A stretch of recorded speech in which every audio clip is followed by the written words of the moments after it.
mi esposo me ocultó su adicción al juego durante años y arruinó nuestra vida. Llevo meses queriendo escribir esto y nunca encontraba el momento, o quizás nunca encontraba el valor, porque poner en palabras algo tan largo significa también aceptar, de una vez y por completo, todo lo que perdimos. Voy a llamarlo Joaquín en esta historia, no es su nombre real, y voy a contarla completa, sin cortes, porque creo que necesito verla toda junta, de principio a fin, para poder finalmente cerrar este capítulo de mi vida de una manera que se sienta real y no solo como una serie de fragmentos dolorosos que aparecen sin orden cada vez que algo los dispara. Conocí a Joaquín hace 15 años, cuando yo tenía 23 y él 26. Trabajábamos en el mismo edificio de oficinas, en empresas distintas, y nos conocimos en la cafetería del primer piso, donde coincidíamos casi todas las mañanas comprando café antes de subir a nuestros respectivos trabajos. Era divertido, ingenioso, tenía una energía particular que atraía a la gente casi sin esfuerzo, y esa energía, en su momento, me pareció una de las cosas más atractivas de su personalidad. Nos casamos 4 años después, en una boda que organizamos con mucho cuidado y con un presupuesto ajustado pero suficiente, pagado en partes iguales por los dos, algo que en ese momento sentí como un símbolo bonito de cómo íbamos a construir nuestra vida juntos, como un equipo, compartiendo responsabilidades y decisiones de manera pareja. Los primeros años de matrimonio fueron, dentro de lo normal, buenos. Joaquín trabajaba en ventas para una empresa de tecnología, un trabajo que le permitía ganar comisiones considerables cuando las cosas iban bien, aunque también generaba meses de ingresos más bajos cuando el mercado estaba más lento. Yo trabajaba en contabilidad para una firma mediana, con un sueldo más estable pero también más modesto. Entre los dos, durante los primeros 6 años de matrimonio, logramos construir una vida financiera razonablemente sólida, compramos un departamento pequeño, ahorramos de manera constante, incluso empezamos a planificar, con cierta ilusión, la posibilidad de tener hijos en un futuro cercano. El primer indicio de que algo no estaba del todo bien, mirando hacia atrás con toda la claridad que da el tiempo, apareció aproximadamente en el 7º año de matrimonio, aunque en su momento no logré identificarlo como una señal de alerta seria. Joaquín empezó a mencionar, cada vez con más frecuencia, salidas con los muchachos de la oficina, los fines de semana, salidas que en un principio yo entendía simplemente como parte normal de su vida social, algo que nunca me pareció problemático porque yo también tenía mis propias salidas regulares con amigas, y siempre habíamos respetado, dentro de nuestro matrimonio, cierto espacio de independencia social mutua que en ese momento consideraba saludable. Lo que no sabía, porque no tenía ningún motivo concreto para sospecharlo, es que una parte considerable de esas salidas no eran, en realidad, con compañeros de trabajo, sino visitas solitarias o con conocidos ocasionales a un casino que había abierto,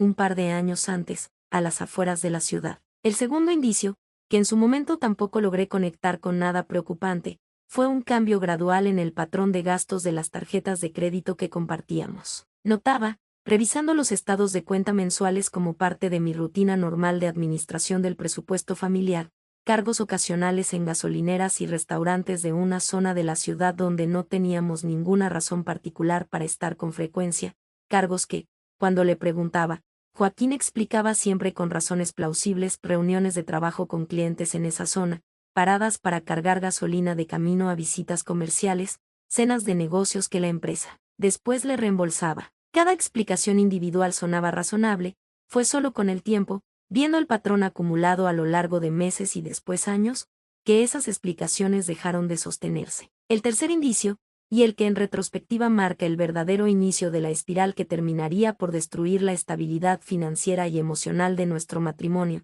fue un cambio notable en el estado de ánimo de Joaquín que empecé a notar alrededor del 8º o 9º año de matrimonio, días de un optimismo casi eufórico, seguidos, sin ninguna razón externa aparente, de días de un mal humor intenso, casi hostil, que él atribuía siempre al estrés del trabajo, a problemas con algún cliente difícil, a la presión constante de cumplir metas de ventas cada vez más exigentes. Yo, como muchas personas que conviven de cerca con alguien que empieza a desarrollar una adicción sin que la familia lo sepa todavía, interpreté esos cambios de humor dentro del marco explicativo que él mismo me ofrecía, sin ninguna razón concreta para dudar de esa versión de los hechos, porque hasta ese momento Joaquín siempre había sido, dentro de lo normal, una persona relativamente estable emocionalmente, alguien en quien yo confiaba plenamente. El descubrimiento real, el que finalmente empezó a revelar la magnitud completa de lo que estaba pasando, llegó de una manera que en su momento sentí como completamente accidental,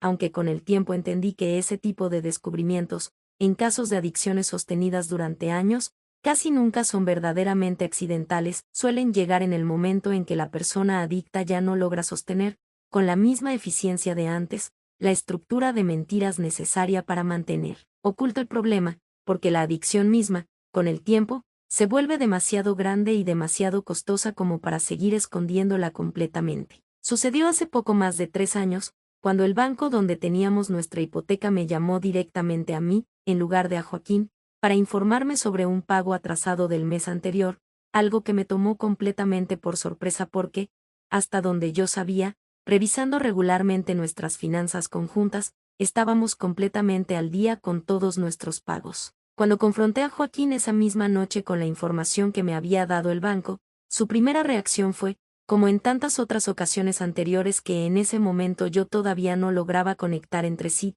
una explicación rápida y plausible, un error administrativo del banco, una confusión con las fechas de corte, algo que él prometió resolver al día siguiente llamando directamente a su ejecutivo de cuenta. Ese error, sin embargo, no se resolvió al día siguiente, ni tampoco en los días posteriores, y cuando insistí en llamar yo misma al banco para entender qué estaba pasando, descubrí algo que cambió por completo mi comprensión de nuestra situación financiera. No solo el pago de la hipoteca estaba atrasado, sino que existía, además, una línea de crédito adicional sobre el valor del departamento, abierta apenas 8 meses atrás, con la firma de Joaquín, utilizando documentación conjunta de ingresos que, según pude confirmar después con mucho esfuerzo, había sido presentada al banco sin mi conocimiento ni mi autorización explícita para ese trámite específico, aprovechando que, años atrás, habíamos firmado juntos ciertos poderes administrativos sobre la propiedad que, en teoría, permitían gestiones de este tipo bajo ciertas condiciones que Joaquín, evidentemente, había aprovechado de una manera que yo jamás hubiera autorizado de haber sabido la verdad completa. Esa noche, cuando finalmente lo confronté con toda la información que había logrado reunir en cuestión de horas, Joaquín se derrumbó de una manera que no había visto nunca antes en los casi 10 años que llevábamos juntos. Confesó, entre lágrimas que en ese momento me parecieron genuinas y que, con el tiempo, aprendí a entender como una mezcla compleja de vergüenza real y de la desesperación específica de alguien atrapado en un problema que ya no puede seguir ocultando, que llevaba, según sus propias palabras, varios años, con un problema de juego que había empezado, según me explicó, de manera aparentemente inocente, con salidas ocasionales al casino con compañeros de trabajo, y que se había ido transformando, de manera gradual pero implacable, en algo que él mismo describió como una necesidad que ya no podía controlar, visitas cada vez más frecuentes, apuestas cada vez más grandes, y una espiral de pérdidas que había intentado, durante mucho tiempo, compensar con más apuestas, en la creencia, típica de las personas atrapadas en este tipo de adicción, de que la siguiente jugada finalmente iba a recuperar todo lo perdido. Los días siguientes a esa confesión inicial fueron, sin ninguna exageración, de los más devastadores de toda mi vida adulta, no solo por el impacto emocional inmediato de descubrir que mi marido había estado ocultándome un problema de esta magnitud durante años, sino también por la avalancha de información financiera que empezó a salir a la luz, capa por capa, a medida que fuimos, con la ayuda de un contador forense que contratamos específicamente para reconstruir la situación completa. Entendiendo el alcance real del daño acumulado, descubrimos que Joaquín había agotado por completo nuestros ahorros conjuntos, aproximadamente el equivalente a 3 años de ahorro constante que habíamos acumulado juntos durante la primera mitad de nuestro matrimonio. Descubrimos que había abierto, a lo largo de los años, varias tarjetas de crédito adicionales a nombre propio,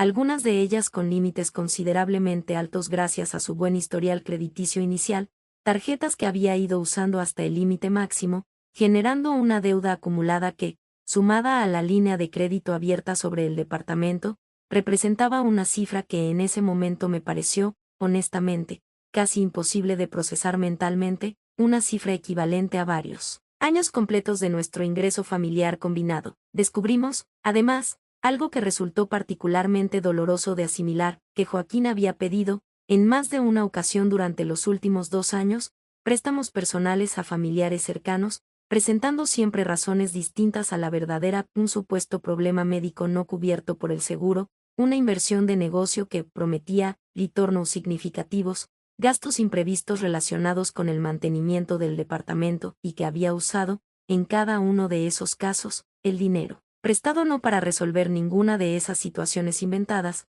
sino para financiar más apuestas, en un intento desesperado, según él mismo confesó después, de recuperar las pérdidas acumuladas anteriormente. Esos préstamos familiares, que nunca había devuelto, generaron, cuando finalmente salieron a la luz, una tensión adicional enorme dentro de nuestra propia familia extendida, especialmente con mi suegra, que había prestado una cantidad considerable de sus propios ahorros de jubilación creyendo genuinamente que ayudaba a su hijo a atravesar una crisis médica seria. El impacto emocional de todo este descubrimiento, extendido a lo largo de varias semanas de revelaciones sucesivas, fue devastador de una manera que me costó mucho tiempo procesar completamente. No era solo la pérdida financiera en sí misma, aunque esa pérdida, por supuesto, representaba un golpe enorme a la estabilidad que habíamos construido durante años de trabajo conjunto y disciplinado. Era, sobre todo, la sensación de haber vivido, sin saberlo, dentro de una mentira sostenida durante años,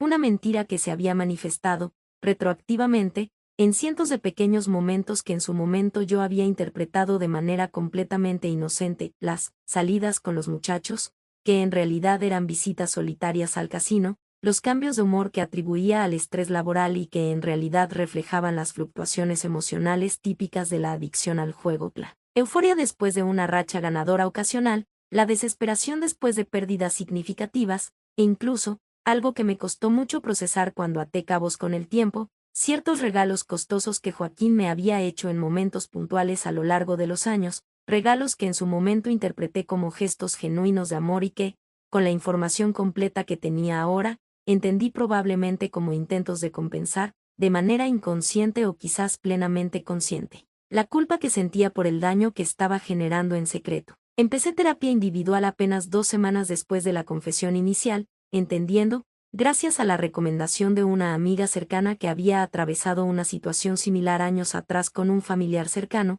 que el impacto de descubrir una adicción oculta sostenida durante años requiere, casi siempre, apoyo profesional especializado, tanto para procesar el trauma específico de la traición sostenida como para tomar decisiones informadas sobre cómo proceder hacia adelante, decisiones que en ese momento, en medio de la conmoción inicial, me resultaban prácticamente imposibles de tomar con la claridad necesaria. Insistí también, desde el principio, en que Joaquín buscara ayuda profesional especializada en adicciones, no porque en ese momento tuviera todavía claro si quería o no continuar con el matrimonio, sino porque, independientemente de esa decisión, entendía que él necesitaba ese apoyo de manera urgente, tanto por su propio bienestar como por cualquier posibilidad futura de que nuestros hijos, en ese momento todavía no teníamos hijos, aunque llevábamos un par de años hablando de la posibilidad, crecieran, eventualmente, sin el riesgo de heredar, en algún sentido, las consecuencias de un problema no tratado adecuadamente. Joaquín aceptó, en un primer momento, empezar terapia individual especializada en adicciones conductuales, además de asistir a un grupo de apoyo específico para personas con problemas de ludopatía, un programa que durante los primeros meses pareció, genuinamente, mostrar señales de compromiso real de su parte, asistía a las sesiones con regularidad, hablaba con aparente honestidad sobre los desencadenantes emocionales que lo llevaban a apostar, y durante un periodo de aproximadamente 4 meses, según toda la evidencia que yo podía verificar a través de un monitoreo financiero mucho más estricto que habíamos acordado juntos como parte del proceso de reconstrucción de confianza, no hubo ningún indicio de recaída. Ese periodo de aparente estabilidad, sin embargo, resultó ser, con el tiempo, apenas una pausa temporal dentro de un patrón mucho más profundo y difícil de resolver de lo que en ese momento cualquiera de los dos, incluido el propio Joaquín, estaba dispuesto a reconocer plenamente. Aproximadamente 5 meses después de la confesión inicial,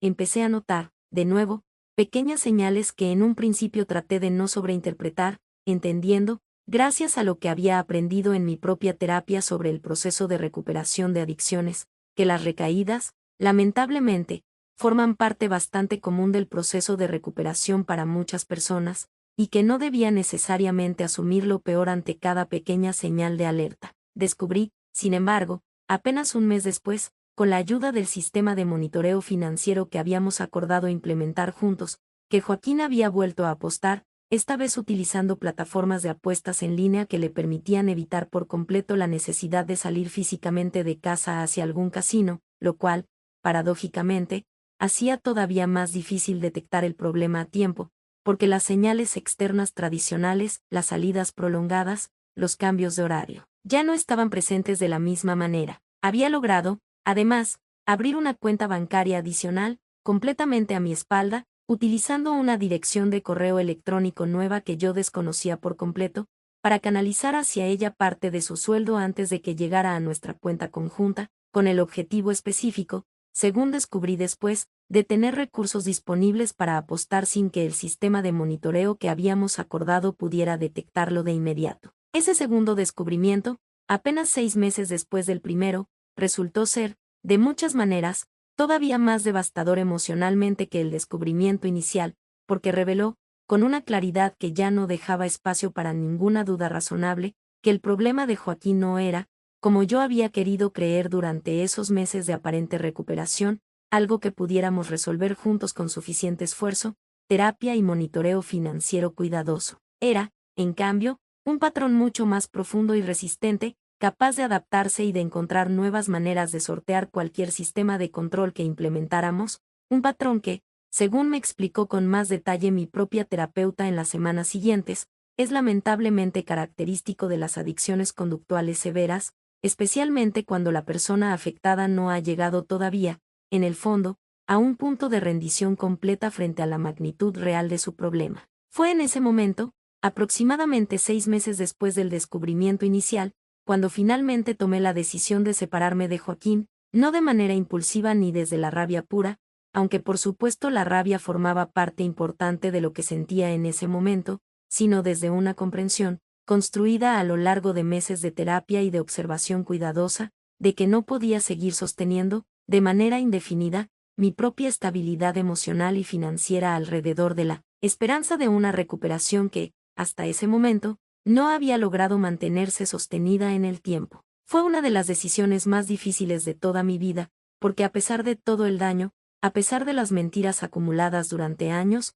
seguía existiendo, en algún lugar dentro de mí, el amor genuino que había sentido durante más de una década por el hombre con quien había construido gran parte de mi vida adulta. El proceso de separación formal, que incluyó la venta forzosa del departamento para poder saldar al menos una parte significativa de la deuda acumulada, la línea de crédito abierta sin mi conocimiento pleno, sumada a las tarjetas de crédito y a los préstamos familiares pendientes, fue un proceso legal y financiero extremadamente complejo que se extendió durante casi un año completo. Descubrimos, durante ese proceso, con la ayuda de nuestros respectivos abogados, que la venta del departamento, aunque necesaria, no alcanzaría a cubrir la totalidad de la deuda acumulada, dejándome, a pesar de no haber sido yo quien generó ese endeudamiento, con una responsabilidad legal parcial sobre parte de esas deudas, dado que muchas de ellas estaban vinculadas a cuentas y a la propiedad que legalmente compartíamos como matrimonio,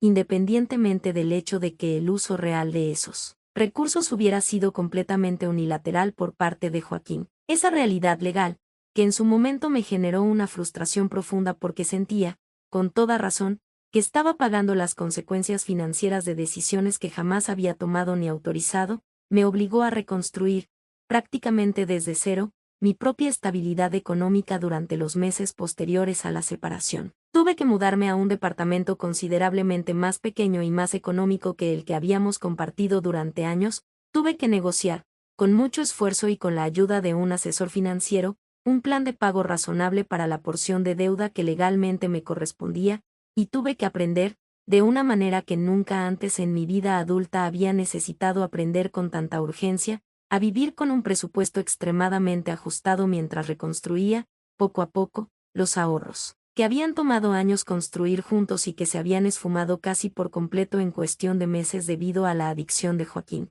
El abandono, cuando finalmente se concretó de manera formal a través del divorcio, tuvo una particularidad que en su momento me costó procesar de una manera específica. No fue Joaquín quien decidió irse de manera activa, como suele suceder en tantas historias de infidelidad o de decisiones unilaterales de terminar una relación, fui yo quien tomó la decisión de terminar el matrimonio, entendiendo que no podía seguir sosteniendo, de manera indefinida, una relación construida sobre una base de mentiras sistemáticas que, incluso con toda la buena voluntad de recuperación que Joaquín pudiera tener genuinamente, no lograba, en la práctica, sostenerse de manera estable en el tiempo. Y sin embargo, a pesar de haber sido yo quien tomó formalmente esa decisión, la sensación de abandono era, de todas formas, profundamente real. Sentía que había sido abandonada, mucho antes del divorcio formal, por el hombre con quien pensaba haber construido una vida compartida basada en confianza mutua, un hombre que, sin yo saberlo,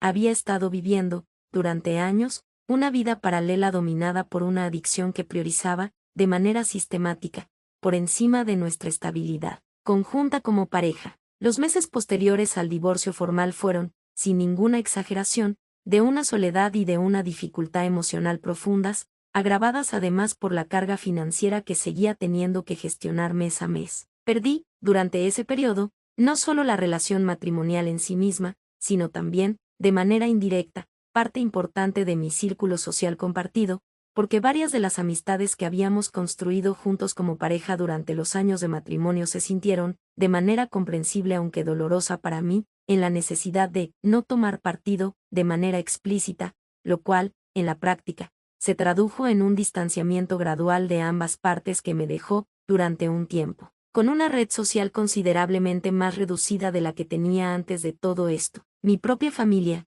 sin embargo, especialmente mi madre y mi hermana menor, se convirtieron durante ese periodo en un soporte fundamental, tanto emocional como, en algunos momentos puntuales, financiero, ayudándome a cubrir algunos gastos imprevistos durante los meses más difíciles de la reorganización económica posterior al divorcio. Recuerdo, con una gratitud que todavía hoy siento profundamente, las tardes enteras que mi hermana pasó conmigo durante los meses más duros, simplemente acompañándome, escuchando, sin necesidad de resolver nada, en un momento en que yo sentía que había perdido, casi al mismo tiempo, mi matrimonio, mi estabilidad financiera, y una parte considerable de la confianza básica que había tenido, hasta ese momento, en mi propia capacidad de leer correctamente a las personas cercanas a mí. Durante los 2 años posteriores al divorcio, mantuve un contacto mínimo y estrictamente funcional con Joaquín, limitado casi exclusivamente a asuntos administrativos pendientes relacionados con la disolución final de nuestras finanzas compartidas. A través de conocidos en común,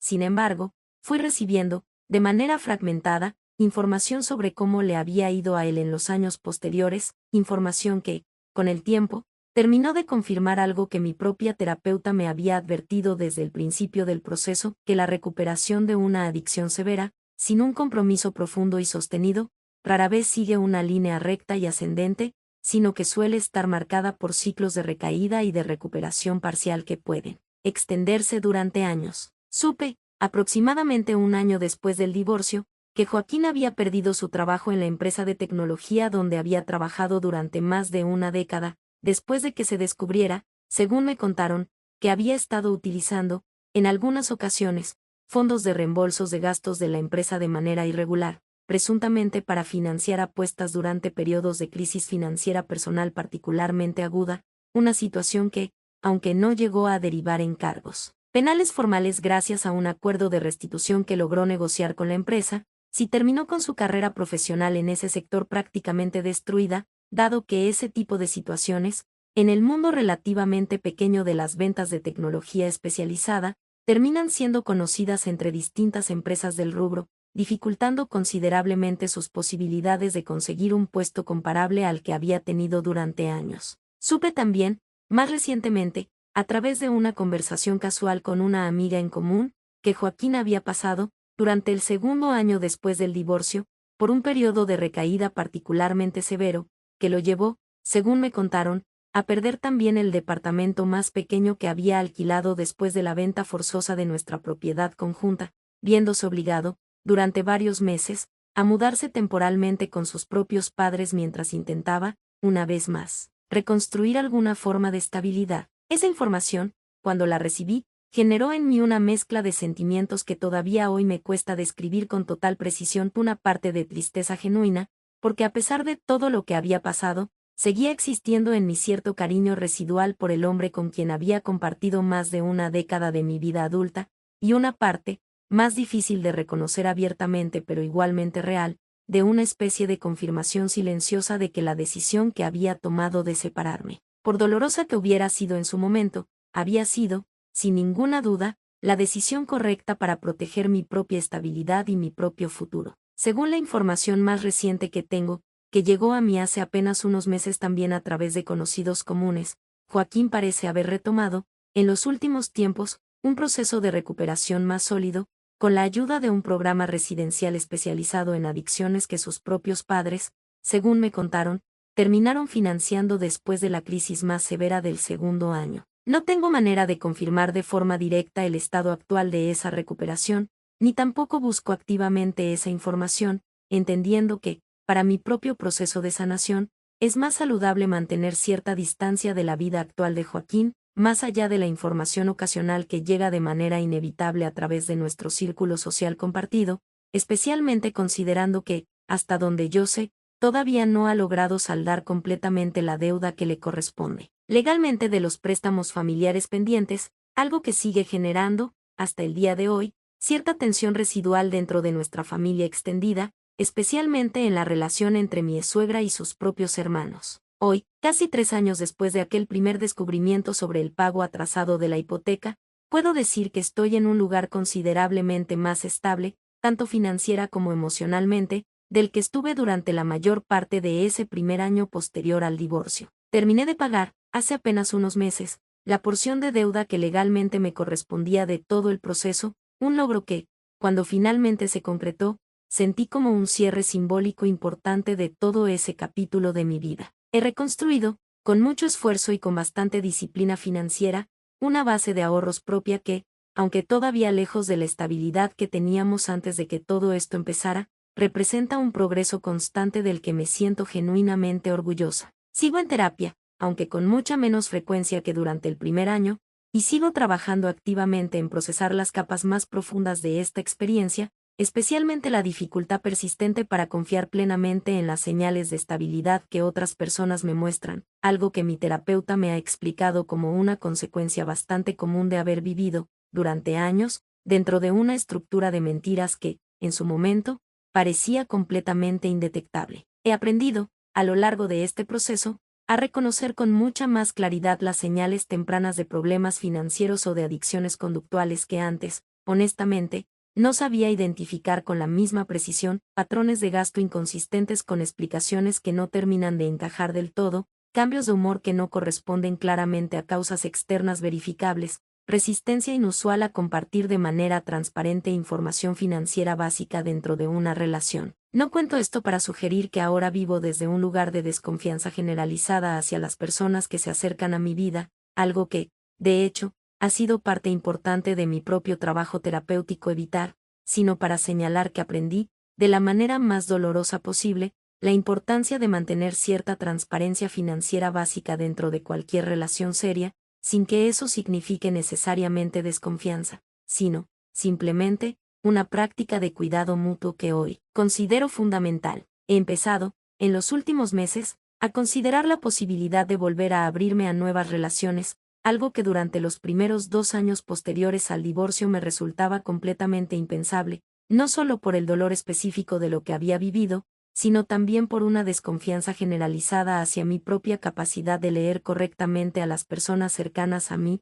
una desconfianza que, con mucho trabajo terapéutico, he ido logrando desmontar poco a poco, entendiendo que el hecho de no haber detectado a tiempo la adicción de Joaquín no reflejaba, como en algún momento llegué a creer, ninguna falla fundamental en mi propio juicio, sino, simplemente, la eficacia extraordinaria con la que las adicciones conductuales, cuando la persona afectada tiene suficiente capacidad de compartimentar su vida, pueden mantenerse ocultas durante años, incluso frente a las personas más cercanas y atentas. Si alguien está leyendo esto y reconoce, aunque sea parcialmente, algún patrón similar en su propia relación, cambios de humor que no terminan de tener una explicación clara, gastos que no cuadran del todo, una sensación persistente de que algo no está del todo bien aunque no puedas nombrar exactamente qué, lo único que puedo decirle, desde el otro lado de todo este proceso, es que confíe en esa sensación lo suficiente como para empezar a hacer preguntas concretas y a buscar información objetiva, sin necesidad de acusar de manera prematura,